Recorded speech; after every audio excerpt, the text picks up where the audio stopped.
Okay, so we want to see how those cameras overheat. I do have here on the left side a GoPro Hero 9 Black, and I do have all cameras set here to 4K 60 frames a second. And right now I'm starting the DJI Osmo Action with the same settings. In the moment you can see on the infrared camera that my hand is the hottest in the moment in the picture here. And over the duration of this video, the infrared camera will adjust to the temperature range of the items on the screen. So it may change colors on us. But we see the crosshair with the current temperature of the table, for example, here is 76 degrees. And you can see also my power brick on the right. So the power brick on the right is the power supply for the FLIR camera in the moment. And then here we go between the GoPro and the Osmo Action. So the GoPro has already 82 degrees. And the point of this video is to find out when does it overheat and where does it overheat. So where are the hotspots on the camera? And those are the areas you should try to not cover with like a case or label, sticker, anything. So if anything, then you should try to cool those areas. Okay, so, and we are going to find out where that exactly is. We can see already here on the Osmo Action that this bar that is underneath the lens seems to be a heat sink, because that gets hotter than anything else in the camera. That is clearly to see here how the temperature rises on that. Now on the other side, the GoPro Hero, I took a Hero 7 apart. And on the Hero 7 we see that there are heat sinks in the front of the camera for sure. And there is a heat sink from the video chip going over the top of the camera behind the display. And I also think that's taken place here. So we are now taking the camera off the table and we can see the temperature imprint on the table from the camera sitting there. That's most likely the same here on the Action. On the back of the Action we can see that there is, to the right part of the camera, there is also a hotspot on the LCD screen here. But very clearly to see here the heatsink here. Under the lens there is a heatsink that is on the outside of the camera, and that is pretty hot. On the GoPro, on the other hand, we have it up here, like behind that LED screen. That is also the same as on the Hero 7, where I took it apart. There is a copper heat transportation device. Like, how would you say this? The heat goes through the copper and tries to leave the camera behind the display there. So the display is basically glued onto this. So it's probably trying to get rid of the heat through the display. 95 degrees already. As we can see, the moment is the GoPro is still cooler than the Osmo Action here. 96 almost, right? That's a lot of heat that has to go away. Let's see what our Osmo Action says in the moment. 99.6 to 100, so it's reaching 100 on the heatsink. Now, if it's hot on the heatsink, it doesn't matter, right? So the heatsink is made to do that. The heatsink is there to get rid of temperature. The heatsink can get as hot as it wants. That's what we want. We want the heatsink to get hotter, nothing else. Here we see this super hot spot on the left side of the screen, there is one strip there that is also very hot. Not as hot as the heatsink, but it is a very hot area. Also, we can see the metal ring around the lens is getting very hot. And let's see how the GoPro does. The GoPro has the same area in the screen where it gets a little hotter. That's interesting. And then underneath there where the tripod is mounted. Well, here we can see this. That it's on the same location of the screen. We have some heat. Interesting. On the top a little bit, but most of the heat is coming from behind the display. So that's the area you want to cool. And on the Osmo here,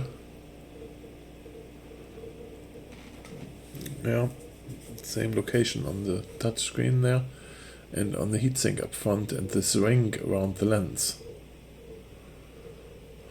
So there we learn that we have to be careful if we change the lens on the Osmo and we put another different lens on there, and if that lens is not made out of metal, just out of plastic, then the camera will have problems getting rid of the heat.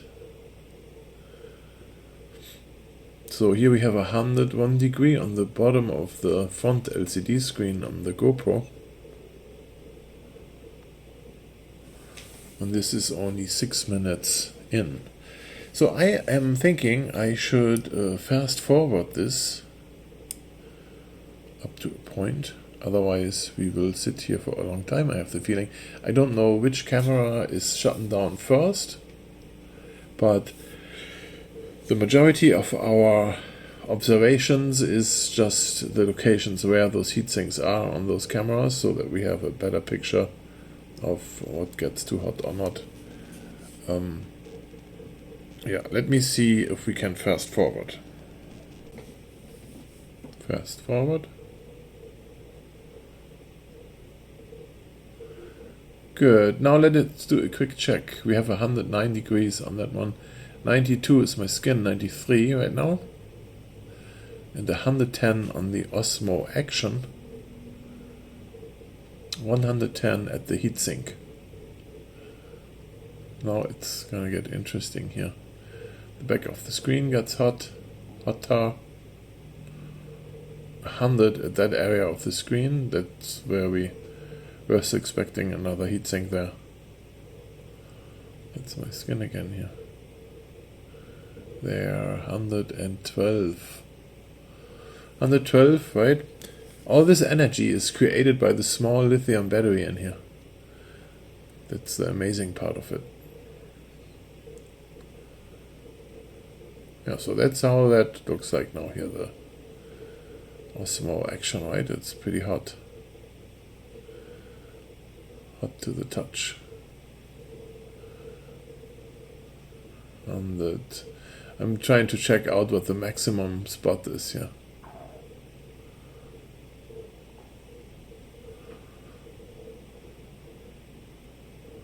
They're a little over 100 on the side of the screen. 108, the lens, front heatsink, 112, 113, that was like the highest here, 113. So let's check the GoPro. What do we have here though? GoPro front, 109, 111, 12, 13, 114, I see here. 115, 17, 118 there. In this gap between lens and display. 118. So the GoPro is a little bit hotter there.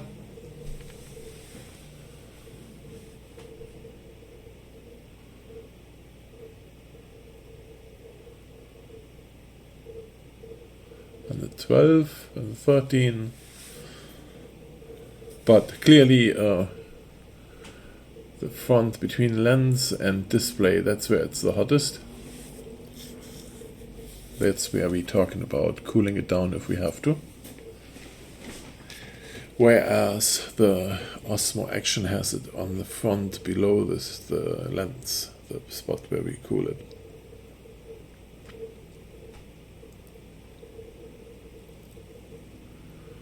And then we of course have underneath here where those speakers are, on the mount, and the 12. That's something the Osmo Action did not have.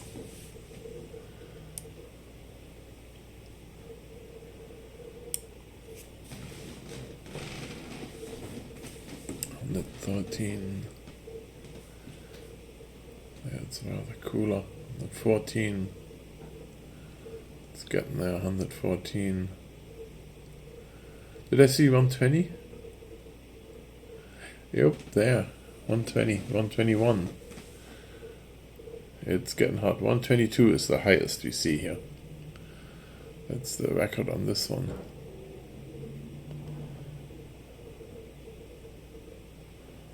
As I said before, we are looking for the spots that get the hottest. There's the GoPro Hero 9. 121. And here do we have the DJI Osmo Action. Also pretty hot. And I don't know if they're going to shut down or not.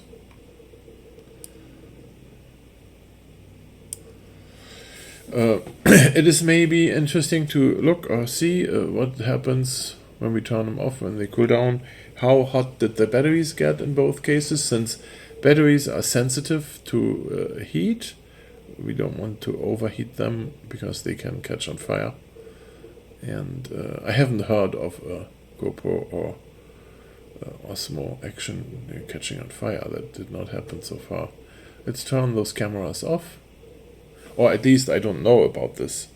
I haven't heard of any having an overheating issue.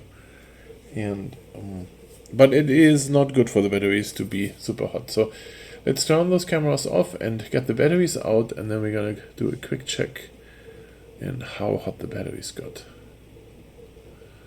I take that out here. That's the battery. It's clearly hotter than my hand here. 111 degrees. 111 degree for the battery, that's how much it is. And let's check the DJI. DJI battery. It's a little bit cooler, 108 degrees. The tip here, this one corner is a little hotter, 110. But I would think the battery here so it has 108 degrees for the battery here, so a few degrees colder. Let's see inside the camera here, hot. 112. Now, keep in mind that we should just shut the camera off so it has time to cool down a few degrees. So if this is so accurate now,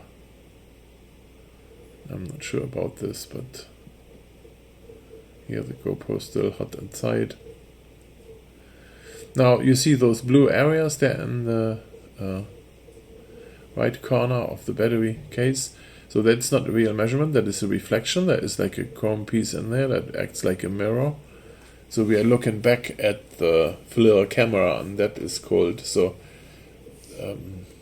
don't think there is cold spots in this camera. It's all very hot in here. Yeah, so okay, so this is basically it now for my test of the heat distribution on those action cameras. Where does it get hot or not? And if you want to cool your camera down while you record, you know now where to put the coolant, where to get a cold block in there. The SD cards are hot too, but then again we turned it off a little bit earlier, so it's not 100% measurement here. They are also very small and cool down quickly when you take them out. So let's put this back together. Let's check the SD card in here. Get the battery back in. Where's the SD card? And this camera is on the side here. Okay. There it comes out. It looks hot. Hotter than my hand for sure. 101. So around 100 degrees too. They basically are the same. So that's what an SD card has to deal with. Okay, so I hope you enjoyed this video. Feel free to subscribe, and if you have any questions, comments below.